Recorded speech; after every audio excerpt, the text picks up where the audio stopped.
SSLC വിദ്യാർത്ഥികളായ നിങ്ങൾ ശ്രദ്ധിക്കേണ്ട കാര്യങ്ങൾ എന്തൊക്കെയാണെന്നുള്ളതാണ്. മക്കളെ, ഓരോ കുട്ടികളും ഓരോ വിദ്യാർത്ഥികളും പഠിക്കുന്ന രീതി, സമയം എല്ലാം വ്യത്യസ്തമാണ്. അവസാന സമയം കൊണ്ട് റിവിഷൻ നടത്തുക എന്നുള്ള മണ്ടത്തരം എന്ത് ചെയ്യരുത്, നിങ്ങൾ കാണിക്കരുത്. ഹായ് മക്കളെ, അപ്പൊ എല്ലാവരും എന്താണ് SSLC എക്സാമിന്റെ തയ്യാറെടുപ്പിന്റെ തിരക്കിലൊക്കെ ആയിരിക്കും. അതിനു മുമ്പേ ഞാൻ ചെറിയ 2-3 കാര്യങ്ങൾ പറയാൻ പോവാണ്. നിങ്ങൾ ശ്രദ്ധിക്കാത്ത 5 കാര്യങ്ങളെ നിങ്ങളെ ഓർമ്മപ്പെടുത്താൻ വേണ്ടിയിട്ടാണ് ഞാനിന്ന് വന്നിരിക്കുന്നത്. ആദ്യമായിട്ടാണ് ഈ ചാനൽ കാണുന്നതെങ്കിൽ നിങ്ങൾ എന്ത് ചെയ്യുക, ഒന്ന് സബ്സ്ക്രൈബ് ചെയ്യുക, നിങ്ങളുടെ കൂട്ടുകാർക്കൊക്കെ ഷെയർ ചെയ്യാം. അപ്പോൾ നമുക്ക് വീഡിയോസിലേക്ക് വരാം. എന്തൊക്കെയാണ് നിങ്ങൾ ശ്രദ്ധിക്കേണ്ട, അല്ലെങ്കിൽ SSLC വിദ്യാർത്ഥികളായ നിങ്ങൾ ശ്രദ്ധിക്കേണ്ട കാര്യങ്ങൾ എന്തൊക്കെയാണെന്നുള്ളതാണ്. അതിൽ ആദ്യമായിട്ട് മക്കളോട് പറയാനുള്ളത്, പ്രിപ്പയർ യുവർ ടൈം ടേബിൾ. നിങ്ങളുടേതായ ഒരു ടൈം ടേബിൾ ഉണ്ടാക്കുക എന്നുള്ളതാണ് ആദ്യഘട്ടം. അതെന്താ നിങ്ങളുടേതായ ഒരു ടൈം ടേബിൾ എന്നുള്ളത് പറയാൻ കാരണം, മക്കളെ, ഓരോ കുട്ടികളും ഓരോ വിദ്യാർത്ഥികളും പഠിക്കുന്ന രീതി, സമയം എല്ലാം വ്യത്യസ്തമാണ്. അതുകൊണ്ട് തന്നെ നിങ്ങൾ അറിയുന്നത് പോലെ മറ്റൊരാൾക്ക് അറിയില്ല. അതിനാൽ തന്നെ നമ്മൾ എന്ത് ചെയ്യുക, നമ്മളുടേതായ ഒരു ടൈം ടേബിൾ സെറ്റ് ചെയ്യുക. ചില കുട്ടികൾക്ക് എന്തായിരിക്കും, രാത്രി ആയിരിക്കും ഏറ്റവും കൂടുതൽ പഠനം നടക്കുന്നതെങ്കിൽ ചില ആളുകൾക്ക് പുലർച്ചെ സമയമായിരിക്കും. എന്തിൻ്റെ ആയാലും ശരി, നിങ്ങളെ അറിഞ്ഞുകൊണ്ടുള്ള ഒരു ടൈം ടേബിൾ ആദ്യം സെറ്റ് ചെയ്യുക എന്നുള്ളതാണ് ഒന്നാമത്തെ ശ്രദ്ധിക്കേണ്ട കാര്യം.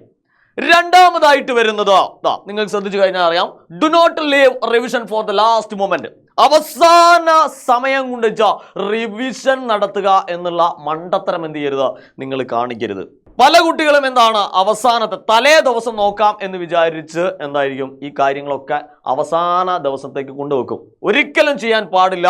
നിങ്ങൾ എന്ത് ചെയ്യണം, പ്രത്യേകിച്ച് ചില ന്യൂമറിക്കൽ പ്രോബ്ലങ്ങളൊക്കെ ഉള്ള, അതായത് ഗണിത പ്രശ്നങ്ങളൊക്കെ ഉള്ള ചില ചാപ്റ്റേഴ്സുകളൊക്കെ ഉണ്ടാവും. അപ്പോൾ ഫിസിക്സിൽ, കെമിസ്ട്രിയിൽ, മാത്സിൽ പിന്നെ ഫുൾ അത് തന്നെയാണ് അല്ലേ. ഇത്തരത്തിലുള്ള സാധനങ്ങളൊന്നും എന്ത് ചെയ്യരുത്, നിങ്ങൾ തലേ ദിവസത്തേക്ക് കൊണ്ടുവെക്കരുത്.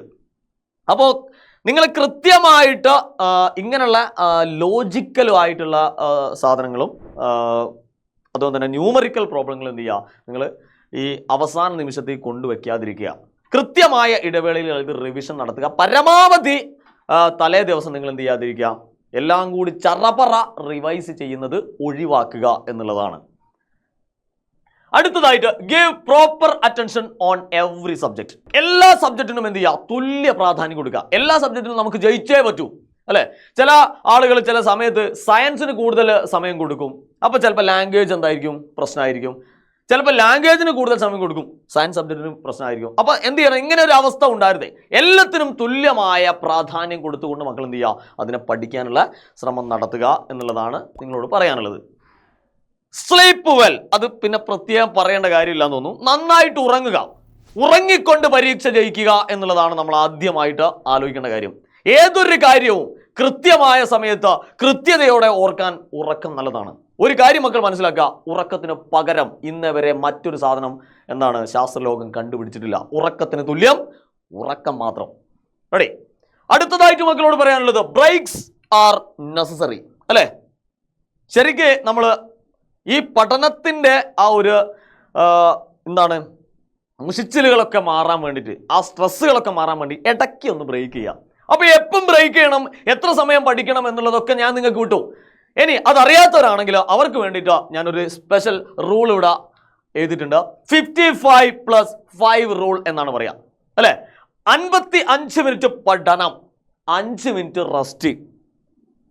അപ്പോൾ ഏകദേശം നമ്മൾ 55+5 വയ്ക്കുമ്പോൾ 1 മണിക്കൂറായി. അപ്പോൾ 1 മണിക്കൂറിനെ 2 പീസുകളാക്കി മാറ്റുക. 55 മിനിറ്റ് നമ്മൾ പഠിക്കുക, 5 മിനിറ്റ് റെസ്റ്റ് എടുക്കുക. പ്രത്യേകം ശ്രദ്ധിക്കണം, നേരെ തിരിഞ്ഞു പോരുത്. 5 മിനിറ്റ് പഠനവും 55 മിനിറ്റ് റെസ്റ്റും ആയി പോരുത് കേട്ടോ.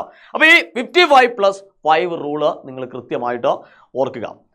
SSLC വിദ്യാർത്ഥികൾ ശ്രദ്ധിക്കാൻ സാധ്യതയില്ലാത്ത 5 കാര്യങ്ങളെയാണ് ഞാൻ നിങ്ങളെ ഓർമ്മപ്പെടുത്തിയത്. അത് നിങ്ങളെ മനസ്സിൽ വെക്കുക. SSLC സംബന്ധിയായിട്ടുള്ള മുഴുവൻ ലൈവ് ക്ലാസ്സുകളും ഈഗണിലൂടെ എന്ത് ചെയ്യുന്നുണ്ട്, നിങ്ങൾക്ക് വേണ്ടി തയ്യാറായിക്കൊണ്ടിരിക്കുന്നുണ്ട്. അപ്പോൾ എന്ത് ചെയ്യുക, നിങ്ങളെ മാക്സിമം ആളുകൾക്ക് നമ്മുടെ ചാനലിനെ പറ്റി നിങ്ങൾ എന്ത് ചെയ്യുക, പറഞ്ഞു കൊടുക്കുക. ഇനി ഇത് സബ്സ്ക്രൈബ് ചെയ്യാത്ത ആരെങ്കിലും ഇത് കാണുന്നുണ്ടെങ്കിൽ ഒന്ന് സബ്സ്ക്രൈബ് ചെയ്യുക. അടുത്ത ഇൻഫോർമേറ്റീവ് വീഡിയോസുമായിട്ട് നമുക്ക് വീണ്ടും കാണാം. Good bye.